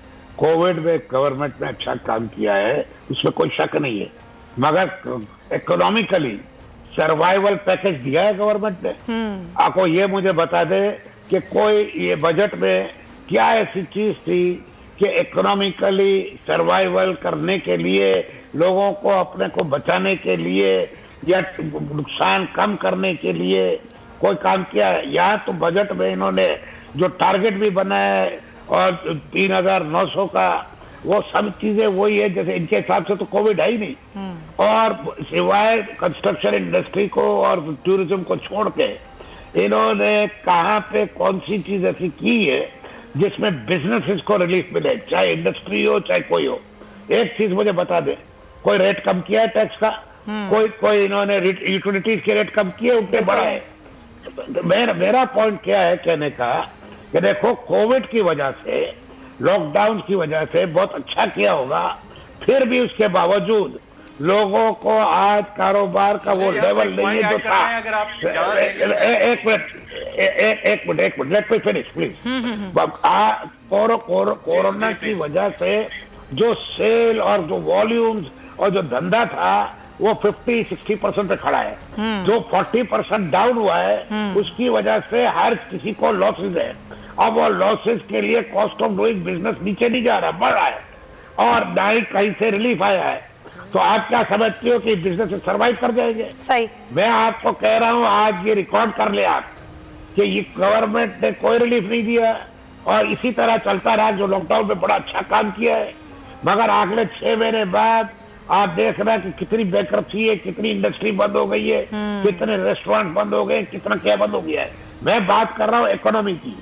देखिए, लॉकडाउन अच्छा जरूर किया है, मगर इकोनॉमी को क्या करके दिया आपने? इकोनॉमी पे तो आपने बोझ डाले और डाले। तो ये मैं बात कर रहा हूँ, पहले इसको कोई क्लियर कर दे मुझे, बिल्कुल सही। बैक टू द ट्रांसमिशन में हम बात कर रहे हैं मईशत की। तो लगारी साहब, जो बातें सिराज साहब ने उठाई हैं, जो पॉइंट्स उठाए हैं, कई बार हमने डिस्कस किए हैं कि हुकूमत जिस तरीके से मईशत को लेकर शुरू दिन से चली, आज 2 साल हो गए, अभी आए हुए तो चंद महीने ही हुए ना, मार्च से प्रॉपरली कोरोना पाकिस्तान में आया, तो सारा इल्ज़ाम कोरोना को दे देना मईशत की खराबी का, क्या ये दुरुस्त है? देखें, जैसे जमील फारूकी साहब बता रहे थे, मईशत तो पहले ही ख़राब हो चुकी है। जब 2018 में जो आपका जीडीपी की जो ग्रोथ थी, उसकी शरह अगर 5% से ज़्यादा थी, तो अगले साल जाकर वो क्या हुआ, यानी 18 और 19 में जाकर जो डाउनफॉल होता है उसका, और जो हमारी मैशत नाक के बल जाकर पड़ती है, तो 1.9 तक चली जाती है, और अब तो है वो माइनस में चली गई है। तो ऐसी सूरत हाल में ये कहना कि ये जो मिड मार्च से हमने लॉकडाउन या इस तरह की एक्टिविटीज़ में गए हैं, तो मैशत तो पहले ख़राब हो चुकी थी। और मैं इस बात से इत्तेफाक नहीं करता हूँ कि जी इसमें हुकूमत का कोई कसूर नहीं है। असल में पॉलिसीज हुकूमत बनाती है, चीज़ों के बारे में हुकूमत तय करती है। हुकूमत ने क्या, यानी ऐसा हो सकता है कि हम सो रहे हूँ और वज़ीर आज़म को बाद में पता चले कि जनाब डॉलर जो है अचानक जंप कर गया है और रुपया जो है वो नाक रगड़ रहा है। वज़ीर आज़म कहते हैं मुझे तो पता ही नहीं था, मैं तो सो रहा था और मैं जब उठा तो मालूम हुआ कि डॉलर के रेट बढ़ गए। अगर वज़ीर आज़म ऐसे मौके पर सो रहे हैं और उन्हें बताए बगैर आपका रुपया जो है वो डिवैल्यू हो जाता है तो फिर तो ना बहुत बड़ी बात है। फिर ऐसी हुकूमत तो आपको वज़ीर आज़म सो रहे होंगे और आपको पता चलेगा कि आप और ज़्यादा किसी खराबी की तरफ चले गए हैं। इसी तरह के मामला थे जिसकी वजह से और भी बहुत से मामला और भी बहुत सारी चीजें हैं। और अगर हम देखें पेट्रोल प्राइसेस इस तरह की रातों रात उससे महंगाई का तूफान आ गया एक हफ्ते के दौरान, तो क्या वाकई ये इंटेंशनली ऐसा किया जा रहा है? साबिक वज़ीर ख़ज़ाना हफीज़ पाशा साहब हमारे साथ मौजूद हैं, उनसे ज़रा बात करते हैं। हफीज़ साहब, आप क्या समझते हैं जो हुकूमत कहती है कि जी कोरोना की वजह से मईशत का बुरा हाल हो गया, हम क्या करें? कोरोना की वबा तो पूरी दुनिया में आई है, हम निकलने की कोशिश कर रहे हैं, तो वाकई ये जो सूरत हाल ख़राब हुई है कोरोना की वजह से ही हुई है? देखिए, यकीनन ये बात बिल्कुल वाज़ेह है कि कोरोना की वजह से माशी हालात खराब हो गए बहुत ज्यादा, मगर ये भी कहना मुनासिब है कि मार्च से पहले इस पिछले साल जो पहले 8-9 महीने थे उसमें जो शरह नमू की रफ्तार थी वो कोई खास आगे नहीं गई थी। और आपको याद होगा 2018-19 में शरह नमू एक उसी के लगभग चल रहा था सिलसिला। अब आप ये सोचिए कि हमारा जो सनदी शोबा मार्च के महीने तक उसमें मनफी ग्रोथ रेट आ चुका था और हमारे एक्सपोर्ट्स में सिर्फ 4 या 5% इजाफा हुआ था। सो हालात इतने अच्छे नहीं थे। अलबत्ता ये बिल्कुल है कि कोरोना की वजह से वे और खराब हो गए। तो हफीज साहब, हमने उसको ठीक करने के लिए जो इक़दामात करने चाहिए थे वो नहीं किए, लाखों अफराद बेरोजगार हुए, ये तादाद अब करोड़ तक जाने वाली है। इसका जिम्मेदार आप किसको समझते हैं? देखिए, हुकूमत को जो करना चाहिए था, मैं समझता हूं कि स्टेट बैंक ऑफ पाकिस्तान ने अपने जो मुख्तलिफ फाइनेंसिंग पैकेजेस वो लेकर आए हैं अप्रैल के महीने से, वो काफी अच्छे पैकेजेस हैं, मुनासिब पैकेजेस हैं। उनमें उन्होंने जो इदारे मुतासिर हो रहे हैं और उनमें बेरोजगारी आ रही है तो उनको कुछ क्रेडिट उन्होंने कंसेशनल टर्म्स में देने को कहा है। दूसरी तरफ हफीज साहब, सॉरी टू इंटरप्ट यू, जिस पैकेज की आप बात कर रहे हैं, क्योंकि मैं खुद गवाह हूँ, वो जो एक आवाम को रिलीफ देने के लिए स्टेट बैंक ने जो निकाला था कि वो आप कर्ज पैकेज लें, वो कोई इतना आसान नहीं है, उसकी शराइत को इतनी आसान नहीं है कि हर आदमी मुस्तफीद हो सके उससे। जी बिल्कुल ठीक कह रही हैं आप। अलबत्ता तकरीबन 100 से ज्यादा अरब का पैसा इसमें आ चुका है और इसमें मेरा ख्याल ये कि जो आप कह रही हैं कि इसमें बड़े सनतें जो हैं उन्हें फायदा हुआ है। जो हमारे SMEs या छोटे इदारे हैं वो इतना ज्यादा फायदा नहीं उठा सके, इसलिए कि हमारे बैंक जो हैं वो उनको पैसे देने से घबराते हैं। जी हाँ, जी हाँ। दूसरी तरफ जो हमारा जो फिस्कल साइड है यानी कि बजट का साइड है, उसमें हम सबको जिसे कहते ना हुई है, इसलिए कि बजट जो है वो जानदार नहीं है। उसमें ऐसी चीजें नहीं है कि जिस तरह से जो रिसेशन के हम गुजर रहे हैं, बुरा हाल है। GDP जो है वो शरह नमू उसका आखिरी क्वार्टर में पिछले साल की तकरीबन 9% कमी आई, तो हम रिसेशन में जा चुके हैं भारी किस्म का। उसको कम करने के लिए और आगे ले जाने के लिए बजट जरा जानदार होना चाहिए, जानदार होना चाहिए था, जो कि नहीं हुआ। बिल्कुल सही, उसमें कोई खास जान नहीं है। जान नहीं है। हफीज पाशा साहब, बहुत शुक्रिया आपके पॉइंट का। जमील, आप कुछ पॉइंट ऐड करना, मैं चाहूंगी आप वो पॉइंट ऐड कर दें, फिर हम आगे बढ़ते हैं। मैं बिल्कुल पॉइंट ऐड करना चाह रहा था। देखिए, जब काम करना चाहिए था, जब काम करने की जरूरत थी, तब काम नहीं हुआ। यानी 2018 से 2019 तक जब काम करना चाहिए था, जब आपकी प्लानिंग की जरूरत थी, जब आपने खुद कहा था कि 100 रोजा प्लान होगा और 100 रोज के बाद आप हमसे हमारी परफॉर्मेंस का जायजा लीजिएगा, तब नहीं किया गया। 3 महीने वाली बात हुई, फिर 6 महीने बाद ही बात हुई, उन पर काम नहीं हुआ। और जब काम आपको पता है कि अब आप काम करने की पोजीशन में नहीं है, तो फिर आप काम करते हुए दिखाई दिए, पता नहीं हुआ या नहीं हुआ वो एक अलग मैटर है, लेकिन दिखाई दिए। अब इस सारी सिचुएशन में जिस नजीर लगारी साहब कह रहे थे कि वो हुकूमत की परफॉर्मेंस से सेटिस्फाई नहीं है, सेटिस्फाई हम भी नहीं है, बट इस सारी सिचुएशन के अंदर गवर्नमेंट को एक फेस सेविंग फैक्टर मिला है, और फेस सेविंग फैक्टर है कोरोना। यानी अब आइंदा आने वाले 2, 4, 6 महीने या साल 2 साल जब भी कोई उनसे परफॉर्मेंस की बात करेगा तो कहेंगे कि जी हम टेक ऑफ पोजीशन में थे, अभी हमारा जहाज टेक ऑफ कर ही रहा था, कोरोना हमारे सर पे आन पड़ा और हम कुछ कर नहीं पाए। तो ये उनको एक फेस सेविंग पॉइंट मिलेगा। और ये खान साहब की खैर पता नहीं उनकी एक गुड लक है या क्या कहिए कि 92 के वर्ल्ड कप में भी उन्हें 1 पॉइंट से फेस सेविंग मिली थी, फाइनल में पहुंचे और उसके बाद कप ले गए। ले है कारज़ारे सियासत, ये खेल का मैदान नहीं है। यहां पर वही समझ में आएगा जो पब्लिक को रिलीफ देगा। देखें, आज आप आम आदमी के अंदर चले जाएं, आप गैलप सर्वे देख लें, गैलप सर्वे के मुताबिक खान साहब की जो मकबूलियत है उसमें कमी आई है, पीटीआई की गवर्नमेंट की मकबूलियत में कमी आई है। एक तरफ खान साहब ये कहते हैं कि अगर कोई इदारे का सरबराह हम बदलते हैं तो उसकी बदलने की वजह से, इदारे के अंदर तब्दीलियों की वजह से वो इदारा सही से काम नहीं कर पाता, वो पीआईए की बात कर रहे थे। और दूसरी तरफ वो 2 साल के अंदर सैकड़ों जगहों पर तब्दीलियां कर देती हैं। आज अजमल वजीर साहब का आपको पता है कि उनको हटाने के एतमाद जारी हुए। इसी तरह से इंफॉर्मेशन मिनिस्टर इनका चेंज हुआ, उसके बाद अभी भी खबरें आ रही हैं ब्यूरोक्रेसी में बड़ी चेंजेस होने वाली हैं, बहुत सारे वुज़रा से, बहुत सारे लोगों से। जी, फवाद चौधरी साहब हो गए, ब्यूरोक्रेसी हो गई, नहीं बदले तो बुज़दार साहब नहीं बदले, वज़ीर आज़म से मुतमईन होंगे अपनी जगह पर, लेकिन पब्लिक मुतमईन नहीं हो रही। पब्लिक मुतमईन नहीं हो रही है, पब्लिक को मुतमईन करने के लिए करेंगे क्या? सिराज साहब, अभी जिस तरीके से हफीज पाशा साहब बात कर रहे थे कि जानदार नहीं था बजट, फिर हमने जिस तरीके से काम किया, क्या वाकई ये फेस सेविंग फैक्टर जो है वो कब तक हुकूमत को लेकर चल पाएगा अगर हम अपने अहदाफ सेट नहीं करेंगे, पॉलिसीज लेकर नहीं आएंगे? तो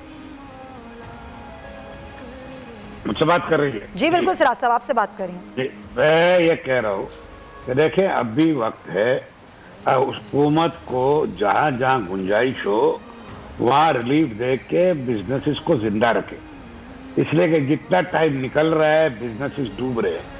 और ये इनकी समझ में आना चाहिए कि ये बिजली, गैस और टैक्सेस, ये सारी चीज़ें दुनिया भर में जहाँ भी कोरोना आया है लोगों ने रिलीफ दिया है। रिलीफ इसलिए दिया है कि बिजनेसेस जिंदा रहे, ताकि रोजगार रहे। अब ये जो कर रहे हैं, 1-2 चीजें अच्छी कर रहे हैं क्या कि गरीब को डायरेक्ट पैसा दे रहे हैं, ठीक है, बहुत अच्छी बात है। मगर जो मजदूर काम कर रहे हैं इंडस्ट्री में, अगर इंडस्ट्री बंद हो जाएगी तो उसका क्या करेंगे, ये सोचते नहीं है इसका। अगर जो इंडस्ट्रियां हैं, अगर उनकी कॉस्ट ऑफ डूइंग बिजनेस बढ़ती गई तो बंद हो जाएंगे। एक्सपोर्टर को सपोर्ट कर रहे हैं, बिल्कुल ठीक है, मगर एक्सपोर्ट बढ़ते बढ़ते टाइम लगेगा, दुनिया भी बंद है। और लोकल इंडस्ट्री को इनको सपोर्ट करना चाहिए ताकि एक साइकिल चलता रहे। अब उसके ऊपर इन्होंने काम नहीं किया। हमने बजट के सीजन में इनको बहुत सी चीजें लिख के भेजी, समझाया, कोई समझ में नहीं आया। यहाँ तक के जब सिंध हुकूमत ये बातें कर रही थी ऑर्डिनेंस का, ये कह रहे थे कि जहाँ जहाँ इम्पोर्टेंट इंडस्ट्रियाँ हैं या इंडस्ट्री वालों को कहो कि भाई आप तनख्वाह के 3 हिस्से कर दो, एक हिस्सा गवर्नमेंट बर्दाश्त करे, एक हिस्सा एम्प्लॉयर, एक हिस्सा एम्प्लॉई, ताकि आपका सर्वाइवल लंबा हो जाए।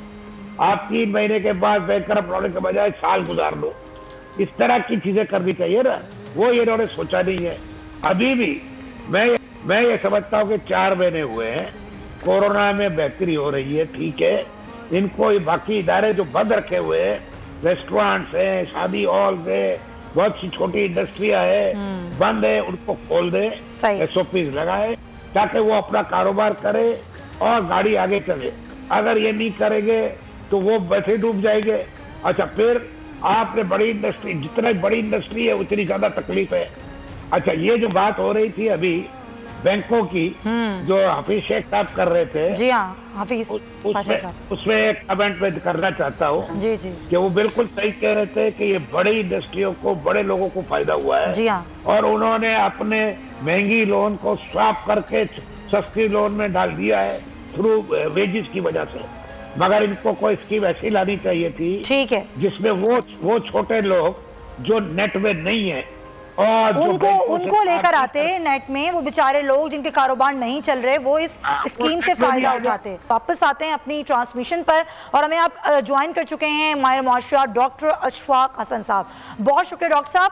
अभी हम जो गुफ्तगू कर रहे थे और ज़ाहिर सिराज साहब भी मौजूद थे, कासिम तेली साहब, हफीज़ पाशा साहब ने भी कहा कि बजट जानदार नहीं था, जो स्कीम्स लेकर आई स्टेट बैंक के थ्रू हुकूमत, वो भी ज़ाहिर उससे एक आम आदमी फ़ायदा नहीं उठा सका, जो एक छोटा कारोबारी आदमी था। कारोबार करना मुश्किल हो गया है, रोज़गार चलाना लोगों के लिए मुश्किल हो गया है। क्या इसकी वजह हुकूमत जो कहती है कोरोना है, तो सारा मलबा कोरोना पर डालना क्या ठीक होगा? नहीं, ऐसी बात तो नहीं है। ये मुझे इको आ रहा है। अब ठीक हो क्या? जी डॉक्टर साहब, अब ठीक है? जी बिल्कुल ठीक है, आप प्लीज जो बोलिएगा। अच्छा जी, ऐसी बात नहीं है कि ये सारा कोरोना की वजह से हुआ है। कोरोना से पहले भी हमारी मईशत जो है डाउनहिल में थी, it was on the declining side. और इसका सबूत ये है कि इससे पिछले जब हमने टारगेट रखे थे 3.3% ग्रोथ था 2018-19 में, और 2019-20 में हमने 2.5% का टारगेट रखा था। तो जाहिर सी बात है कि हमारे जहन में था कि ये the economy is on the downhill. तो ऐसी बात नहीं है कि ये सिर्फ कोरोना ने किया। हाँ, कोरोना ने इसको फर्दर एग्रेवेट कर दिया है। जो डाउन ट्रेंड था उसको एग्रेवेट किया है। ये अक्सर आपको जो जितने भी वज़रा वगैरह होंगे वो यही कहेंगे, क्योंकि उनको ये कहा गया कि आपने ये बोलना है, ये लाइन लेना है। तो वो बोलते रहते हैं कि जी माशाल्लाह बड़ी ठीक जा रही थी इकॉनमी, हमारा एक्सपोर्ट भी बढ़ रहा था, फराम भी बढ़ रहा था, पता नहीं किधर बढ़ रहा था। आपके सवाल का जवाब ये है कि नहीं, कोरोना जो है, कोरोना ने चीज़ों को मजीद बिगाड़ दिया है। हमारी मईशत, लेकिन ये ऑलरेडी बिगड़ी हुई चीज़ थी। मुझे याद है 2018 में डॉक्टर साहब जब आपसे मेरी कई दफ़ा बात हुई, IMF के पास जाना है नहीं जाना, हुकूमत इस मकमसे में थी, तो आपने मेरे प्रोग्राम में कई बार ये बात की कि हमने ये मशवरा दिया, हमने उनको बताया कि आप IMF के पास ना जाएं, आपके पास क्या ऑप्शंस मौजूद हैं, लेकिन उसके बावजूद उन ऑप्शंस पे हुकूमत ने अमल नहीं किया। तो आपको लगता है कि गलत पॉलिसीज़, गलत हिकमत अमली भी एक वजह बनी कि 2018 से सूरत हाल ख़राब थी और उसको मज़ीद ख़राब कोरोना ने कर दिया? देखिए, पाकिस्तान को IMF में लेके जाना ये एक इंटरनेशनल एस्टेब्लिशमेंट का हिस्सा था। उसके लिए इस काबीना में लोगों को फिक्स किया गया, डाला गया था, और मैं अकेला था जब ये कह रहा था कि आप ना जाएं। लेकिन 4-5 वज़रा जो है जब सुबह दोपहर शाम जाके कान में आपकी ये बात करें, तो एक इंसान है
जाया कर दे, तो बाकी जो दुनिया में लोग थे, ममालिक थे जो पाकिस्तान से पीछे भी थे, वो 20 साल में आगे निकल गए।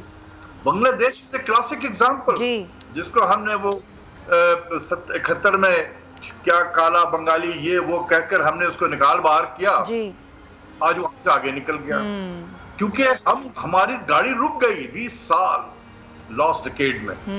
तो इसलिए ये हकीकत है कि इस हुकूमत को विरसे में एक पूरा लॉस्ट डिकेड मिला था 2008 से 2018, लेकिन जो एक्सपेक्टेशन थी और खुद एक्सपेक्टेशन हमारे प्राइम मिनिस्टर ने ही बढ़ाया था लोगों कि जी हम आएंगे तो सब ठीक कर देंगे, बिल्कुल, और 100 डेज का प्लान भी दे दिया, ये सारी चीजें।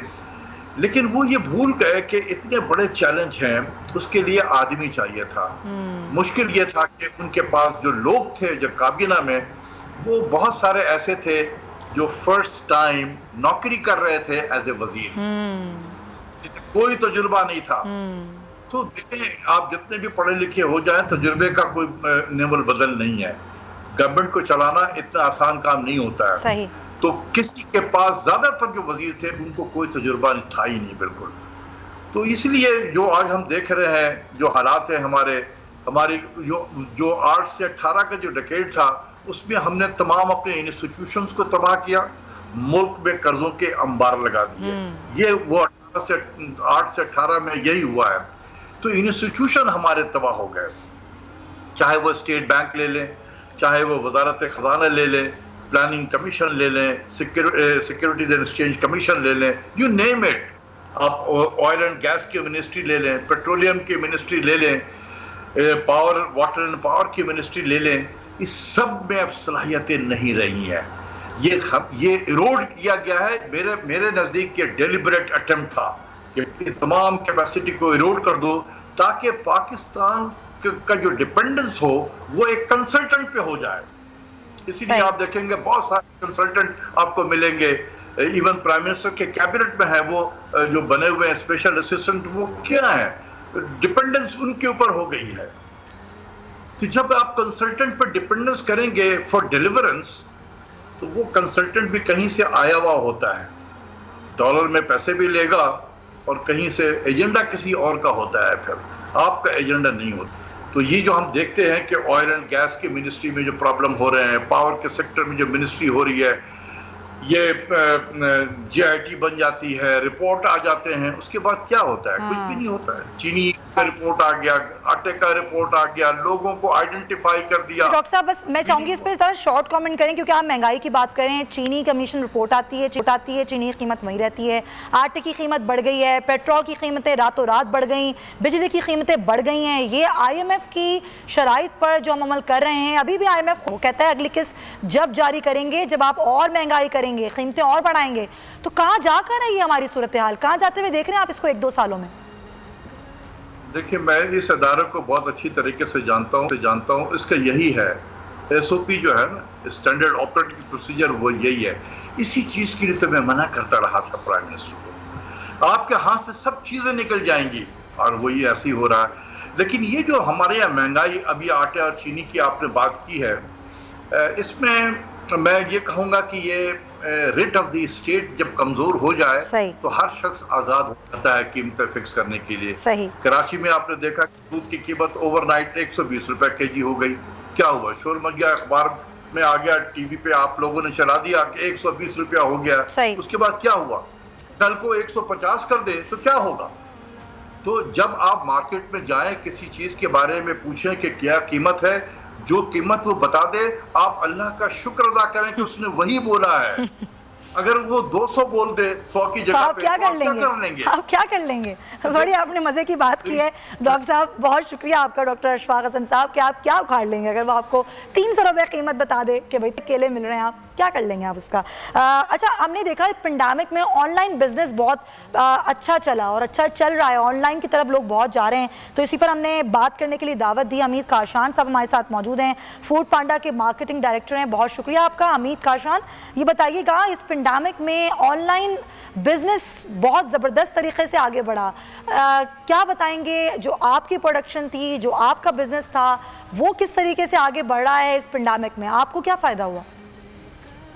देखिए, पेंडेमिक से जब स्टार्ट हुआ था तो इन लॉकडाउन की वजह से बहुत सारे रेस्टोरेंट्स बंद हो गए थे, बहुत सारे राइडर्स हमारे घर पे बैठ गए थे, जिसकी वजह से जब अगर कुछ बेचने के लिए नहीं होगा, कोई लोग डिलीवर करने के लिए नहीं होंगे, तो हमारा बिजनेस भी नहीं चल सकता। ई कॉमर्स बिजनेसेस भी हमारा जो वाइडर इकोसिस्टम है उसी को आगे बढ़ाते हैं। तो हमने जब ये अंदाज़ा किया कि ये इनके बंद होने की वजह से हमारा पूरा बिजनेस सिर्फ हमारा ही नहीं बल्कि हमारे जो हजारों रेस्टोरेंट पार्टनर्स हैं और हमारे जो हजारों राइडर्स हैं उनकी लाइवलीहुड पे इससे फर्क पड़ता है। तो हमने फौरन जाके गवर्नमेंट के साथ हर लेवल के ऊपर डिस्कशन स्टार्ट की कि हम उनको बता सकें कि आप सेफ तरीके से स्मार्ट लॉकडाउन स्ट्रैटेजी को इस्तेमाल करके आप हर ये सर्विस आप घरों में डिलीवर कर सकते हैं। क्योंकि अगर आपने ये नहीं किया तो लोगों को मजीद लोगों को घर से बाहर निकलना पड़ेगा।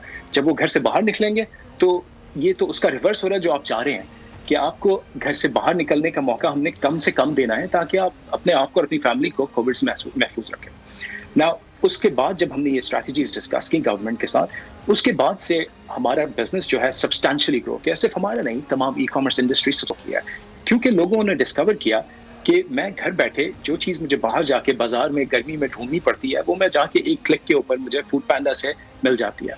इसके अलावा ई कॉमर्स बिजनेसेस ने भी बहुत सारी चीज़ें अडेप्ट की इस नई रियलिटी के साथ डील करने के लिए। फॉर एग्जाम्पल, फूड पैंडा पहले सिर्फ खाना डिलीवर करता था, अब हम लोग खाने के साथ साथ ग्रोसरीज भी डिलीवर करते हैं। फॉर एग्जाम्पल, अगर आपको खाने के बनाने के लिए अगर आपको मसाले की ज़रूरत है या आपको दही की ज़रूरत है या आपको सिरेलैक चाहिए किसी अपने बच्चे के लिए, तो आप फूड पैंडा पे जाके वो भी मंगवा सकती हैं और हमारे 90% ऑर्डर्स आपको 20 मिनट से 22 मिनट के बीच में आपके घर पे मौजूद होते हैं। सही। तो इस स्पीड और इस आसानी की वजह से पाकिस्तानी अब हमारे ऊपर कहीं ज़्यादा ट्रस्ट कर रहे हैं, जिसकी वजह से हमारा बिजनेस कहीं ज़्यादा ग्रो किया है। सही, बिल्कुल सही। लास्ट मैं कमेंट लेना चाहूँगी। लगारी साहब, आप क्या कहेंगे इस पूरी सूरत हाल में, जिस तरीके से हम चल रहे हैं, और जो बड़े मज़े की बात एंड में करके गए डॉक्टर अशफाक हसन साहब कि खुदा का शुक्र अदा करें कि जो कीमत आपको बताई जा रही है तो बस उसी पे आप ख़रीद लें चीज़। सही बात है। देखें ना कि जब आप उन्हीं के जो आपकी मईशत को इन्हतात का शिकार करना चाहते हैं, आलमी मालियाती इदारों ने अब तक किस मईशत को ग्रूम किया है या किस मईशत को वो लेकर एक मिसाली मईशत बना पाए, जहाँ उनके इंटरेस्ट थे। जहाँ पर उन्होंने कम्युनिज्म से लड़ना था तो कहा ताइवान को बिल्ड करो भाई, मलेशिया को बिल्ड करो भाई, और आगे बढ़ाओ जी जनाब, इस तरह से इनको जाकर टाइगर बना दो जी, उसके इकोनॉमी में पूल करो भाई, जाकर बड़ी पाकिस्तान और पाकिस्तान जैसे दीगर ममालिक का क्या हाल है, मिस्र का क्या हाल है और दीगर ममालिक का क्या हाल है। यहाँ पर जो डिक्टेशन होती है, जहाँ पर जो आलमी मालियाती इदारे मुल्कों की मईशत का जो हशर करते हैं, जो अपने कारिंदे भेजते हैं पाकिस्तान की, तो इसका मतलब यही हुआ कि इस डिक्टेशन ने जो हमारा बेड़ा गर्क किया है, जाहिर है उसको ठीक होने में भी टाइम लगेगा। उसके लिए मेरे ख्याल में अयूब खान के जमाने से शुएब कौन था, वहीं से आया हुआ था अयूब खान का वजीर खजाना, और आज जो वजीर खजाना आपके पास है वो भी वहीं से आया, वो वजीर खजाना। भाई आपका क्या करेंगे, ये आपको तबाह करने के लिए और यही होगा, ये आपका अंजाम इसी तरह से होगा। आप उनके आदमी लेकर बैठे, वो अपनी डिक्टेशन देंगे और डिक्टेशन के तहत फिर आपको उसी हवाले से अपना मुल्क चलाना करके रख। Point taken. Jameel, last comment. Last comment, जिस तरह अशफाक हसन साहब कह के गए कि आप किसी का क्या बिगाड़ सकते हैं, और बात तो बिल्कुल ठीक है, और जॉन एलिया ने इसी हवाले से ही कहा था, और हम सबको ये खैर मनाते रहना चाहिए कि आज का दिन भी खैर से गुजरा, सर से पांव तक बदन सलामत है। तो और क्या कर सकते हैं हम। पब्लिक रही बात रिलीफ की, तो एक कमेंट उसके ऊपर फाइनल मैं कर देता हूँ। भाई पाकिस्तान, हम बतौर नेशन भी तो हम ऐसे लोग हैं ना कि हम अगर बाहर गाड़ी पर बैठे हो ना, तो कोई मांगने वाला आ जाए तो लाइन लग जाती है, आप अपनी गाड़ी बेचकर भी उसका रिलीफ पूरा नहीं कर सकते। तो हमारी पब्लिक के अंदर भी थोड़ा सा जो है ना लिहाज और रख रखाव होना चाहिए कि गवर्नमेंट भी कहाँ कहाँ जाकर आपको रिलीफ दे। कुछ हमें भी अपने जराए पैदा करना होंगे, सोचना होगा कि किस तरह से हमें इस सारी सिचुएशन में चलना है। वो रोकते हैं कि आप मास्क पहने, आप मास्क उतार कर फेंक देते हैं। तो ये हमारे एज ए नेशन हमारा एक किरदार है। गवर्नमेंट का भी कसूर है कि उन्होंने स्ट्रेटजी सही डिवाइस नहीं की, उनका भी कसूर है कि जहां जहां सही जरूरत थी वहां करना चाहिए था, वहां नहीं लेकिन किया। हमने क्या किया बहसियत कौम। राइट, बिल्कुल सही। बहुत शुक्रिया आपका जमील फारूकी, नज़ीर लगारी साहब, और काशान आपका भी बहुत शुक्रिया। अमित काशान भी हमारे साथ मौजूद थे। बस लास्टली कमेंट बस मैं यही देना चाहूँ कि जब भी हम इस तरह की किसी पेंडेमिक से गुजरें तो बहसियत कौम हमारी क्या जिम्मेदारी है उसको हम ज़रूर समझें, ताकि चीज़ों को बेहतर तरीके से हम डील कर सकें। इसके साथ ही ट्रांसमिशन का वक्त खत्म होता है। अपना बहुत ख्याल रखिएगा। अल्लाह हाफ़िज़।